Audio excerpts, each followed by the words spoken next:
है और भार का एशियाई मात्रक क्या है? केजी है, न्यूटन है। क्यों? क्योंकि भार एक क्या है? बल है और द्रव्यमान का मात्रक क्या है? केजी है। उसके बाद चौथा आंसर हम लोगों ने लिखा कि स्थान बदल देने से भार का मान बदल जाता है। स्थान बदल देने से भार का मान, लेकिन स्थान बदल देने से द्रव्यमान का मान बदलता, क्योंकि वो पदार्थ की मात्रा है। जहां भी ले जाएंगे उसमें जितना पदार्थ यहाँ है उतने पदार्थ और दूसरे स्थान पर होगा। उसके बाद एक व्यंजक लिखे। क्या लिखे? कि भार W बराबर m गुने g, यानी भार बराबर द्रव्यमान गुने गुरुत्वीय त्वरण, और द्रव्यमान m बराबर बल बटे त्वरण। बल बटे क्या? तो भार और द्रव्यमान में अंतर हम लोगों ने लिखा इसके पहले। अब लिख रहे हैं प्रणोद क्या है। देखो भार कितने रूपों में देखने को मिलता है, बल हमको कितने रूपों में देखने को मिलता है। बल, एक बल को हम लोग बोले भी भार, और एक बल को बोल रहे हैं यहाँ क्या? प्रणोद। ये भी बल है। किसी वस्तु द्वारा किसी संपर्क सतह पर, यानी दोनों एक दूसरे पर संपर्क हो, सटा हो, किसी वस्तु द्वारा किसी संपर्क सतह पर लगने वाले लंबवत बल को क्या कहते हैं? प्रणोद कहते हैं। यानी ये भी जो है सो बल है, और बल है इसलिए इसको हम F द्वारा सूचित करते हैं, और इसका एशियाई मात्रक क्या है? न्यूटन। अब देखो यह दाब बहुत ही इंपॉर्टेंट पॉइंट है गुरुत्वाकर्षण चैप्टर में। ये दाब, इस पर बहुत सारे प्रश्न बनते हैं। दाब क्या है? प्रेशर एकांक क्षेत्रफल पर। देखो इसको हम लोग थोड़ा सा इधर समझते हैं। हम लोग गति में जब चाल का परिभाषा दिए थे तो लिखे थे चाल बराबर दूरी बटे समय। चाल बराबर दूरी बटे समय, ध्यान दो। और इसका परिभाषा हम लोगों ने दिया था, एकांक समय में तय की गई दूरी को, वस्तु द्वारा एकांक समय में तय की गई दूरी को क्या कहते हैं? चाल कहते हैं। तो इसी आधार पर आप यहां देखिए, एकांक क्षेत्रफल पर या इकाई क्षेत्रफल पर लगने वाले प्रणोद को, यानी बल को, लंबवत बल को, एकांक क्षेत्रफल पर लगने वाले लंबवत बल को क्या कहते हैं?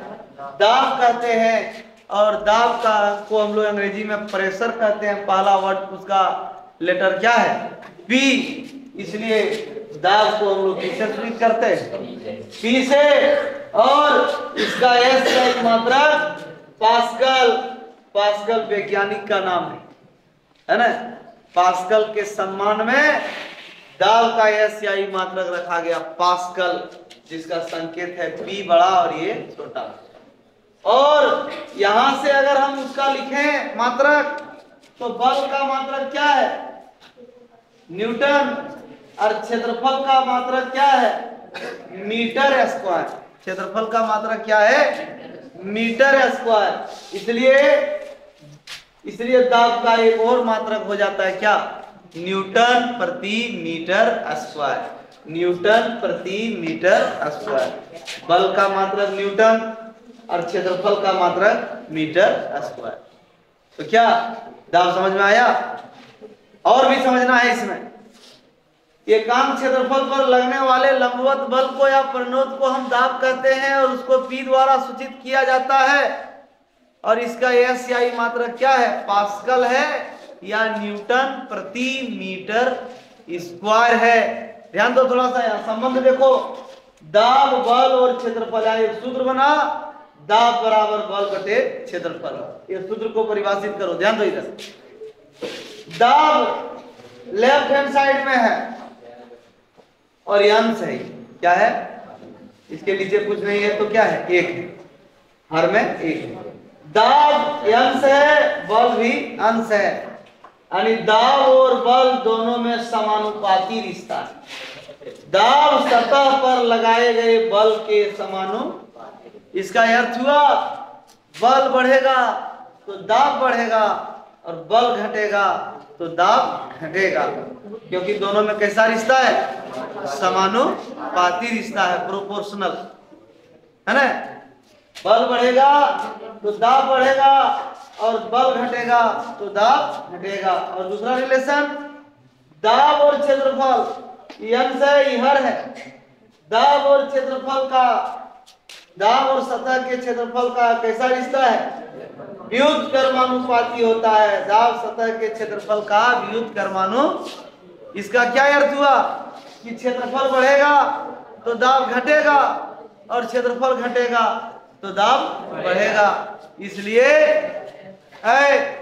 इसलिए पतली डोरी से बना हुआ स्कूल बैग, पतली डोरी से बना हुआ स्कूल बैग को उठाना कठिन होता है। क्यों?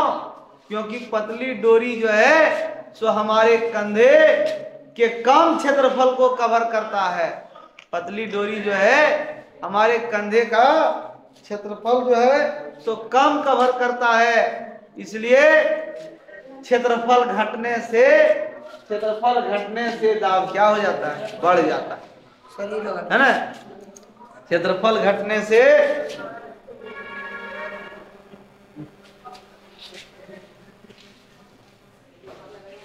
ध्यान दो, दाब और क्षेत्रफल में कैसा रिश्ता है? व्युत कर्मानु, यानी क्षेत्रफल घटेगा तो दाब बढ़ेगा और क्षेत्रफल बढ़ेगा तो दाब घटेगा।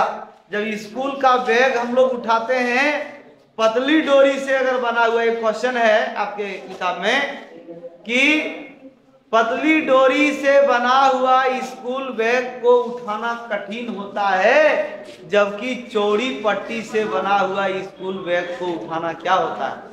ये आसान होता है। क्यों? क्योंकि पतली डोरी जो है उसका क्षेत्रफल क्या है? कम है, और वो हमारे कंधे के कम क्षेत्रफल को कवर करता है, और क्षेत्रफल कम होने से दाब क्या होता है? बढ़ जाता है।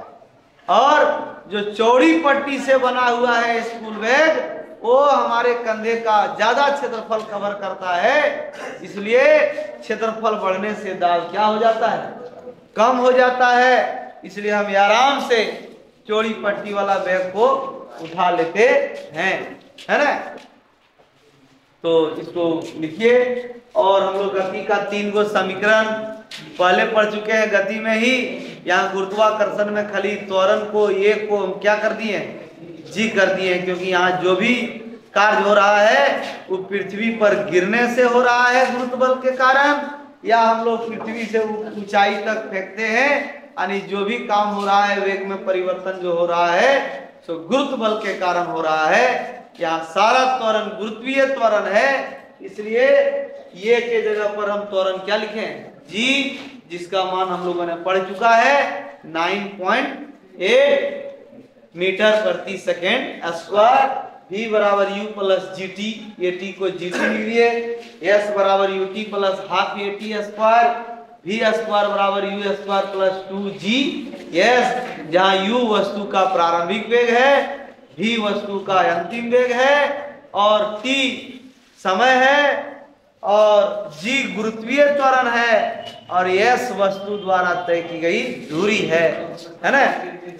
s जो है वस्तु द्वारा तय की गई दूरी है। हम लोग बहुत सारे प्रश्न को हल करेंगे जिसमें तीनों समीकरण में से जो उपयुक्त होगा उसका उपयोग करेंगे, है ना। लिखिए।